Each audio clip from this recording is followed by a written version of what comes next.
we will be discussing the topic of discrimination. This presentation will focus on identifying discrimination, bringing forth claims of discrimination at the Human Rights Tribunal of Ontario, and also look at discrimination through an international lens.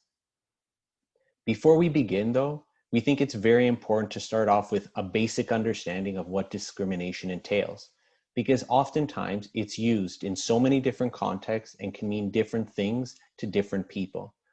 Our definition of discrimination is being treated differently because of deeply personal characteristics such as race, sex, disability, or place of origin, just to name a few, and that as a consequence of this treatment, you have experienced some negative consequence. It is also important, especially in the context of migrant farm workers, to recognize and understand intersectional discrimination, which simply put can mean being treated differently, not based upon one or several deeply personal characteristics, but rather upon the way in which these many personal characteristics overlap to create a unique form of oppression and discrimination. So why discuss discrimination in the context of migrant farm workers? Is it not something that is common amongst all people in society and therefore in no real way unique? So our answer would be no, because migrant workers, because of their race, their precarious immigration status, and the power imbalance between them and their employer, are forced into a position of vulnerability that causes them to be discriminated against in so many different ways. It's important to recognize, though, that this vulnerability is not inherent to the workers themselves, but it is rather created because of different systems that overlap to oppress migrant workers. So in what ways are migrant workers discriminated against?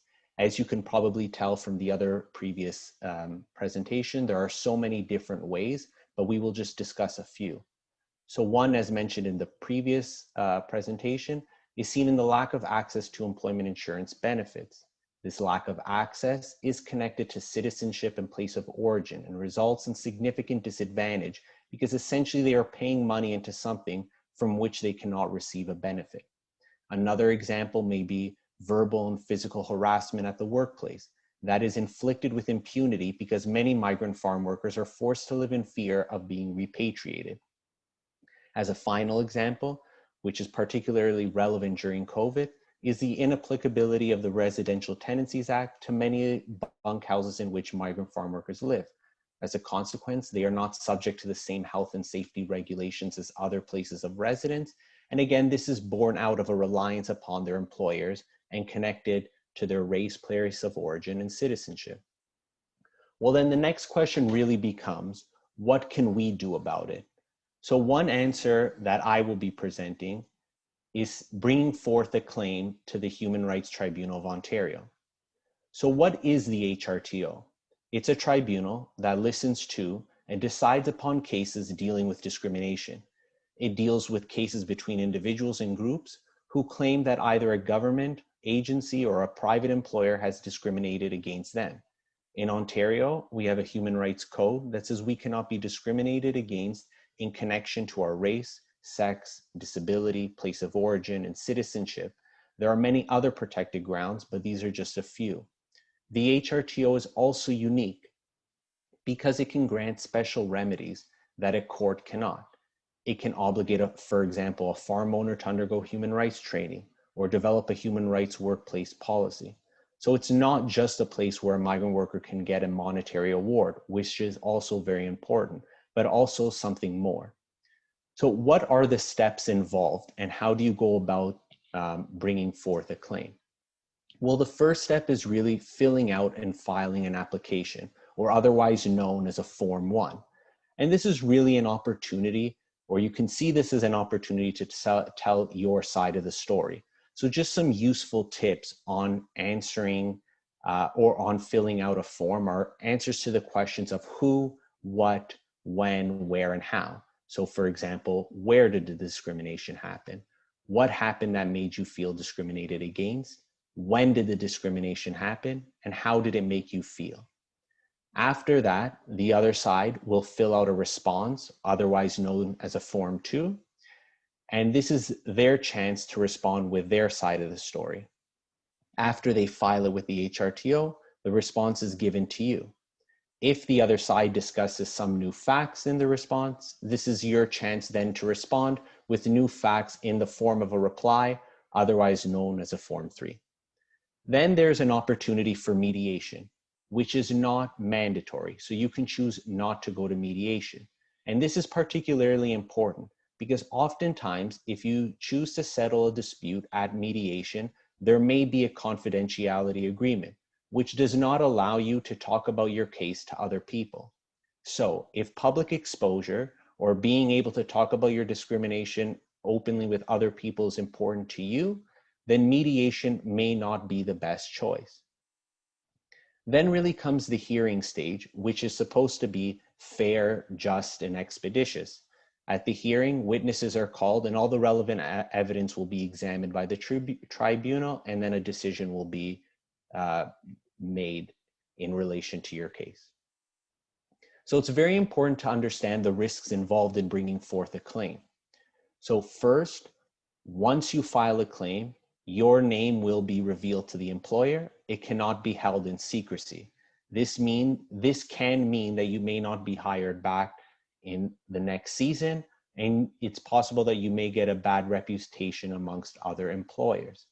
Secondly, if you still have time remaining on your contract and you wish to switch employers, both employers and the government in Canada have to agree to the switch, and oftentimes employers will refuse to give their permission. Thirdly, even if you were allowed to switch, the new employer may refuse to pay your return flight home, which is also another relevant financial consideration. As a result, any decision should be guided by the migrant worker. Sometimes as an advocate, it's difficult not to do what you think is best. But at the end of the day, it's not about you, but it's about the migrant worker. Recognizing their agency and listening will be two of the most important skills. Finally, it's also important to recognize that the law is not the only way to fight for your rights. Migrant farm workers on their own have organized alongside one another to strike and disrupt the labor chain.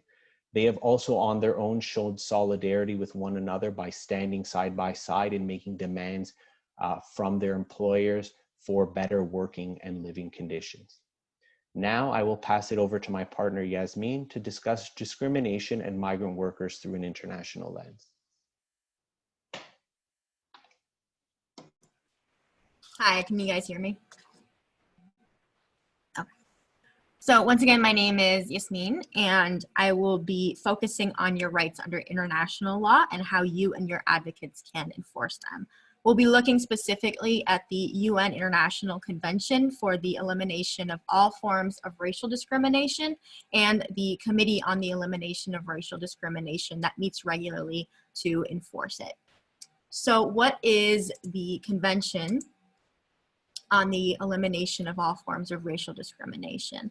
This convention was drafted, it's also known as a treaty, it was drafted in 1965 by the UN General Assembly as a response to the post-World War II racial climate. Since 1965, 174 countries have signed on to it, and Canada was one of the first. The convention itself is legally binding and expects countries to pursue all reasonable measures to condemn and eliminate racial discrimination in all of its institutions, among other things. The convention defines racial discrimination as any distinction, exclusion, restriction, or preference based on race, color, descent, or national or ethnic origin, which has the purpose or effect of nullifying or impairing the recognition, enjoyment, or exercise on equal footing of human rights and fundamental freedoms in the political, economic, social, cultural, or any other field of public life.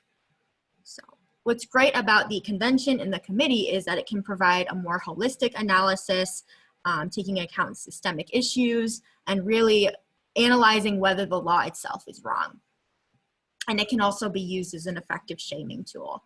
There is, to note, there is also a convention for the protection of migrant workers, but Canada is unfortunately not a signatory to that convention yet. So what are your rights under the convention? So to name a few, you've got the right, regardless of your race, ethnicity, among other things, you've got the right to equal treatment before the law, security of the person, to leave and return to your country, freedom of thought, opinion and expression, conscience and religion, freedom of peaceful assembly and association, to just and favorable conditions of work, to form unions, housing, to public health, medical care, education, equal participation in all cultural activities, and access to public spaces. The convention is qualified in that countries can impose distinctions between citizens and non-citizens, but they can still be found to be discriminatory. They cannot be based on any particular nationality, and the convention definitely takes into account that the immigration status, that race, ethnicity, these issues can often intersect. So how does the committee enforce rights? It requires the periodic reports from the member states. Usually it's every 2 years, but it can be more or less often. It's up to the committee's discretion. But Canada more often reports every 2 years, and more recently, they've been appearing before the committee almost every year due to their relations with Indigenous peoples. They're set to appear again in 2021, and we'll see what they do then. But the committee also does complaint-based issues. So they have interstate complaints, which are exceedingly rare, so I'm not going to spend too much time on that. They have individual complaints, which unfortunately Canada does not recognize the competence of the committee to hear individual complaints from people under Canadian jurisdiction. Maybe they will sign that convention in a few years, but it's up in the air. What's going to be most useful for us is their early warning and urgent action procedures. This is a proactive approach that they take to address racial discrimination in countries. It doesn't require that advocacy groups exhaust all domestic remedies before they seek help from the CURD. It also doesn't have to name particular workers, so anonymity is preserved and there's less of a risk of retaliation. And they will seek information from civil society organizations to really paint a picture of what the issue is like, and if they deem it necessary to use the procedures, they can deem whether or not there's been a violation, and if there has, they can give recommendations to the nation that they will have to repeatedly update the committee on if they are complying with it. So how the civil society organizations can get involved is they can actually submit a report directly to the Secretariat at any time, but they ask that you pay attention to when the country is reporting next. But anytime they will accept it, and they just ask that the report is concise and constructive. There's no strict formats. They've been various lengths, various fonts, things like that. You can also contact the Minister of Foreign Affairs at Global Affairs Canada and ask to collaborate on Canada's next report. They've done that before with other groups, with Indigenous groups as well. And you can also submit a report to the Canadian Human Rights Commission. What's great about them is they often go actually in person to Geneva and appear before the committee and give reports, give their testimony, and answer questions. They have the resources to do that, so we can submit a report to them as well. So what workers can do, any sort of report to the committee or anywhere else is going to require testimony and any other evidence that workers can provide. So document everything that you can, especially issues like this, whether you had to pay recruitment fees, conditions of your housing, your access to health care, whether you've been paid your adequate wages or whether they've been withheld, any comments that your employer has made to you that you believe is offensive, any threats your employer makes to you, your interactions with police and other government officials, your ability to practice your culture and religion, and your employer's general response to any complaints you make to them. And it's important to realize that the law is not the only option that you can take. There are other ways for you to advocate for yourself and for others to advocate for you. Like others have said, you can always use social media. Justicia has been doing that for years. It's a great way to spread awareness. You can also engage in boycotts. I suggested that We can take advice from other international advocacy groups like BDS and actually put information on the products themselves that we can educate conscious consumers. We can organize demonstrations and get media attention and educate people that way. And of course, always form solidarity with each other. You are never alone. You've got people to advocate for you. And here we've got domestic and international resources that you can use. So we've got these organizations, including Justicia. And for international forums, we've got the Secretariat number, Global Affairs Canada, and the Canadian Human Rights Commission. And ultimately, you have the power in your hands. So that's it for us.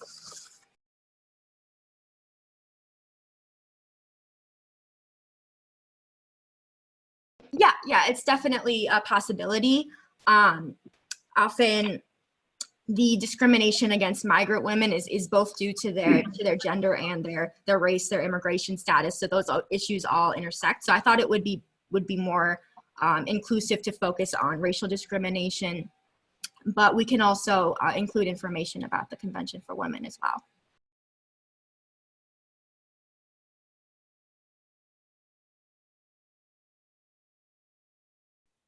I just wanted to quickly add, I totally understand that. That's like why I thought it was so important to include information about like early action procedures to help overcome that barrier of like not being able to meaningfully access justice, and the fact that, you know, the laws that we seek justice under domestically are sometimes are often discriminatory, explicitly, implicitly, that might as well be explicitly in its effects, right?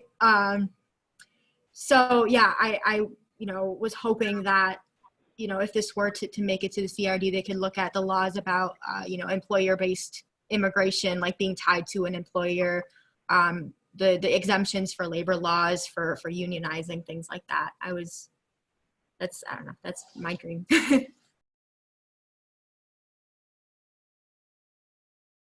Yeah, I noticed in the discrimination presentation that a lot of the examples are similar to the examples of abuse that I talked about. So I was kind of wondering if workers could like file their claim through the discrimination human rights thing and then also do the open work permit for vulnerable workers and switch employers that way. But I'm not sure if that's happened before or not. Yeah, it happens.